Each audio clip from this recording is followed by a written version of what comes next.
Hi everyone, నేను మీ పవన్ని. ఈరోజు మన రివ్యూలో అజయ్ దేవగన్, రితేష్ దేశ్ముఖ్ అండ్ వాణి కపూర్ లీడ్ రోల్స్లో యాక్ట్ చేసిన రైట్ టు ఈ మూవీ గురించి చెప్పుకున్నాము. సో ఈ మూవీ గురించి నా ఒపీనియన్ చెప్పాలంటే చాలా రోజుల తర్వాత, చాలా సంవత్సరాల తర్వాత బాలీవుడ్లో ఒక మంచి స్క్రీన్ ప్లే ఉన్న మూవీని చూస్తే వచ్చే కిక్ ఎలా ఉంటుందో ఆ కిక్ అయితే వచ్చింది భయ చాలా రోజుల తర్వాత బాలీవుడ్లో. సో మొన్నేమో చావాగా మన విక్కీ కౌశల్, అండ్ నిన్నేమో కేసరిగా మన అక్షయ్ కుమార్, అండ్ ఈరోజు లేదు అంతేముందు జాట్ అండ్ సన్నీ డియోల్, అండ్ ఈరోజు మన Ajay Devgan as Amay Patnaik in Raid two. So ఇవన్నీ చూస్తుంటే మళ్ళీ బాలీవుడ్కి మళ్ళీ మంచి రోజులు వచ్చినట్టున్నాయి భయ అని అనిపించింది నాకైతే. ఎందుకంటే మూవీస్ కూడా ఆ విధంగానే మళ్ళీ బాలీవుడ్ పుంజుకుంటుందేమో అనే ఫీలింగ్ వచ్చింది. సో ఇట్ ఈస్ గుడ్, ఎందుకంటే మంచి మూవీస్ని మనం కూడా చూడొచ్చు బాలీవుడ్ మళ్ళీ పుంజుకుంటే. సో ఈ మూవీ విషయానికి వస్తే పక్కా స్క్రీన్ ప్లే, పగడ్బందీగా స్క్రీన్ ప్లే రాసుకున్న డైరెక్టర్ రాజ్ కుమార్ గుప్తా. సో దానికి తోడు మన Ajay Devgan as Amay Patnaik and Riteish Deshmukh as Dada Manohar Bhai, వీళ్ళిద్దరు క్యారెక్టర్స్ అండ్ వీళ్ళ సెటిల్డ్ పర్ఫార్మెన్స్ అనేది మూవీకి అయితే ప్రాణం పోసినమే. సో వీళ్ళిద్దరు లేకపోతే అజయ్ దేవగన్, వాణి కపూర్ కెమిస్ట్రీ ఎంతవరకు వర్క్ ఉండేది తెలియదు కానీ, బట్ అజయ్ దేవగన్ అండ్ రితేష్ దేశ్ముఖ్ వీళ్ళిద్దరు chemistry as protagonist and antagonist అయితే సూపర్గా వర్కౌట్ అయింది. మూవీలో మనకు బాగా కిక్కిస్తుంది, ఎత్తుకు పై ఎత్తులు, క్యాట్ అండ్ మౌస్ గేమ్, చాలా నీట్గా ఉంది స్క్రీన్ ప్లే. అండ్ ఒక్క సీన్ కూడా ఇది వేస్ట్రా ఈ సీన్ అనిపించే సీన్ లేదు, ప్రతి సీను పర్పస్ఫుల్ సీనే. అండ్ అందుకే ఆ మూవీ లెంత్ కూడా ఓన్లీ 2 hours 17 minutes మాత్రమే.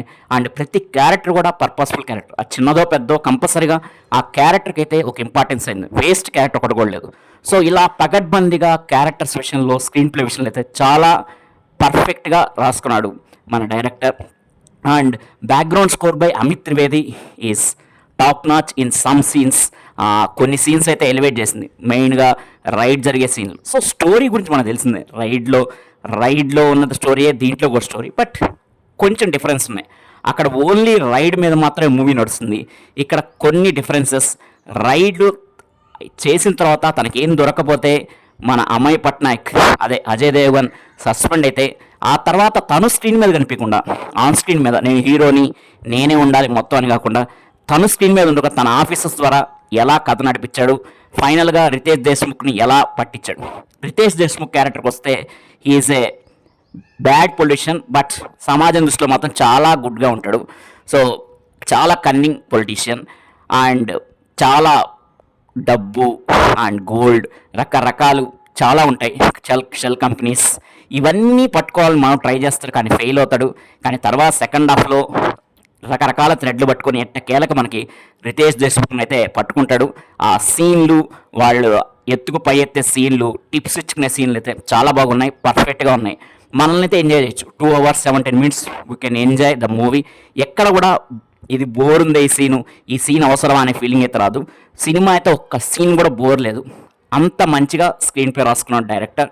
సో ఈ క్రెడిట్ మొత్తం ఒకటి డైరెక్టర్కి అండ్ ఇంకోటి మన అజయ్ దేవగన్ అండ్ రితేష్ దేశ్ముఖ్ పర్ఫార్మెన్స్ అయితే యాజ్ ఏ బ్యాడ్ పొలిటీషియన్, పైకి చూడడానికి మంచిగా కనిపిస్తూ సమాజం దృష్టిలో చాలా బిల్డప్లు ఇస్తూ ఫౌండేషన్ అని సింపుల్గా చెప్పాలంటే మన ఒంగోలు గీతలో ప్రకాష్ సార్ టైప్లో నడుస్తుంటారు. But is settled performance rocks the show. సింపుల్గా చెప్పాలంటే అజయ్ దేవగన్ గురించి ఎలా చేసింది, హీ యాక్ట్స్ సెటిల్డ్, బట్ ఇక్కడ పర్టికులర్గా చెప్పుకోవాల్సింది రితేష్ దేశ్ముఖ్ గురించి కాబట్టి. And his performance are major asset for this movie.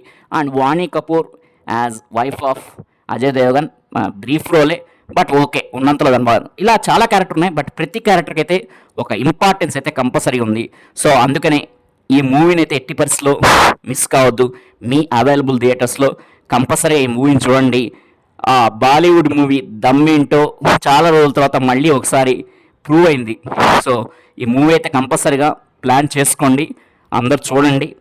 ఇది నా suggestion and from my side. ఈ మూవీకి నేను ఇచ్చే rating 4/5. So thank you, bye.